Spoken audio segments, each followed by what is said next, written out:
હવે તારાનો જવાબ આલવો પડશે. તાર દુનિયામાં જ્યાં જવું હોય તો જજે, બાકી તે ખોટી જગ્યાએ હાથ નોખ્યો, ખોટી જગ્યાએ દુશ્મની, આ દુશ્મની તને બહુ ભારે પડશે.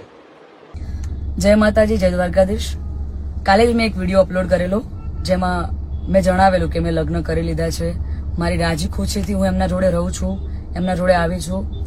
છતાં પણ અમુક લોકોએ સોશિયલ મીડિયામાં વિરોધ કરવાનું ચાલુ કર્યું છે, ધમકીઓ આપવાનું ચાલુ કર્યું છે, મારી નાખીશું, ઉપાડી જઈશું.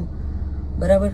તો મને એ નથી સમજાતું કે જ્યાં સુધી હું સમાજનું નામ રોશન કરી રહી છું, જ્યાં સુધી હું મારા ઘરે પૈસા કમાઈ રહી છું, જ્યાં સુધી હું એમના માટે કંઈક કરી રહી છું, ત્યાં સુધી હું બધાને સારી લાગુ છું. જ્યારે મેં મારી લાઈફ માટે એક ડિસિઝન લીધું છે એમાં હું ખોટી થઈ જાઉં છું, ખરાબ થઈ જાઉં છું. બરાબર? અને એને લઈને ઘણા બધા લોકોએ એવું બી મૂક્યું છે, સમાજવાળાઓ લોકોએ, કે ભાઈ અમે દીકરીઓને ઇન્સ્ટાગ્રામ, ફેસબુક બધું યુઝ કરવાનું બંધ કરાવી દઈશું. તો આ નિયમ ફક્ત દીકરીઓ માટે કેમ છે મને એ નથી સમજાતું. આપણા દીકરાઓ જયારે કોઈ બીજા સમાજની દીકરીને લઈને આવે છે ત્યારે આપણે બધું એક્સેપ્ટેબલ હોય છે. દોસ્તો હાલમાં જે આપણે વિડીયો જોયો છે તે છે કિંજલ રબારી. દોસ્તો તો કિંજલ રબારીનો દોસ્તો તમે ઘણીવાર વિડીયો જોયા હશે દોસ્તો, અને કિંજલ રબારીને તમે ઓળખતા પણ હશો દોસ્તો. તો કિંજલ રબારીએ હાલમાં પ્રેમ લગ્ન કર્યા છે દોસ્તો. તો આ તેમનો વિડીયો જોઈ લો દોસ્તો, શું બોલી. કિંજલ રબારી બાબુ સત્ય મેં ઝેર તે હું કિરણભાઈ દેસાઈ 2 દિવસ પહેલા જે કિંજલબેન રબારીએ એક યુવાન સાથે ભાગીને લગ્ન કર્યા હતા, અને ત્યારબાદ જે પ્રમાણે માલધારી સમાજમાં આક્રોશ ભપકી ઉઠ્યો અને લાખો યુવાનોએ, અમારા જે યુવાનોએ, તમામ લોકોએ સમાજની સાથે ઉભા રહીને અને ખુલીને બોલ્યા અને એવી વાત કરી કાઢી સમાજે કે જીવ લેવો પડે તો લઈ લઈશું ને જીવ આપવો પડે તો પણ આપી દઈશું, પણ અમારી સમાજની દીકરી બીજા લોકો લઈ જશે કદી બી નહીં ચલાવી દેવાય. આ માલધારી સમાજની તાકાત હતી. અને ત્યારે કિંજલબેનને કંઈક ને કંઈક એવું લાગ્યું કે મારાથી ભૂલ થઈ ગઈ છે, એટલે તેમની ભૂલ સમજાવી ગઈ અને કાલે રાત્રે તે ઘરે પરત ફર્યા છે.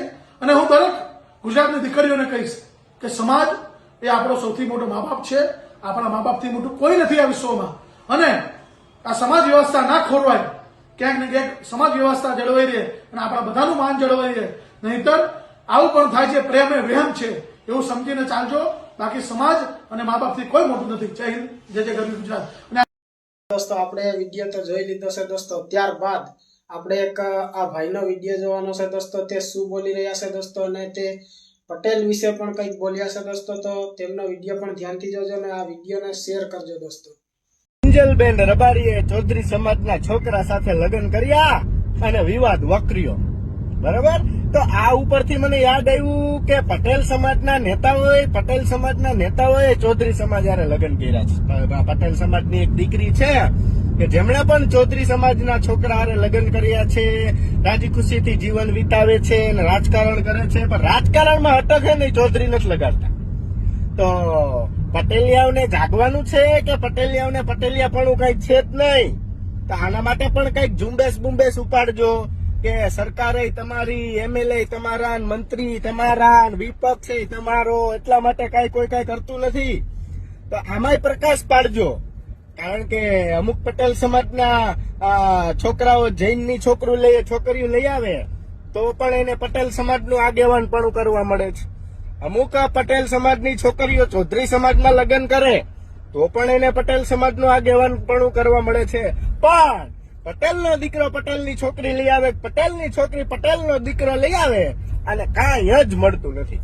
કામ એને નાચબાજ નાખવામાં આવે છે. એટલે સમાજના કહેવાતા મહાનુભાવો, માનવંતા આગેવાન શ્રીઓને પણ કહેવા માંગુ છું કે જરીક આમાં પ્રકાશ પાડજો. કારણ કે જો રબારી સમાજ જાગી ગયો છે તો હવે પટેલ સમાજને જાગવાનું છે કે પછી ગોલો ખાઈને સુઈ જવાનું છે? આના પણ સંકેતિક સાર્વજનિક સંકેતો આપજો. પછી સુરતની અંદર મિટિંગો કરજો કે સમાજ માટે આ કરવું છે, સમાજ માટે ઓલું કરવું છે, ને બધું પછી કરજો. જય સરદાર. જય માતાજી. મિત્રો, મોડેઠાથી રાજવીરસિંહ વાત કરી રહ્યો છું. મિત્રો, આજે સમગ્ર ગુજરાતની અંદર એક જ ચર્ચા થઈ રહી છે કે રબારી સમાજની દીકરીએ એવું પગલું ભર્યું છે કે દરેક સમાજને નીચા દેખાડે. મિત્રો, એ સમાજને મારે એટલી જ વિનંતી કરવી છે કે જ્યારે પણ જરૂર પડે દરબાર સમાજની, અડધી રાતે યાદ કરજો. અને કિંજલબેન જે પણ પગલું ભર્યું છે એ દરેક સમાજની કોઈ પણ દીકરી ના ભરે એવું કાર્ય આપણે બધા મળીને કરશું. બરોબર? જય માતાજી, જય વડવાળા.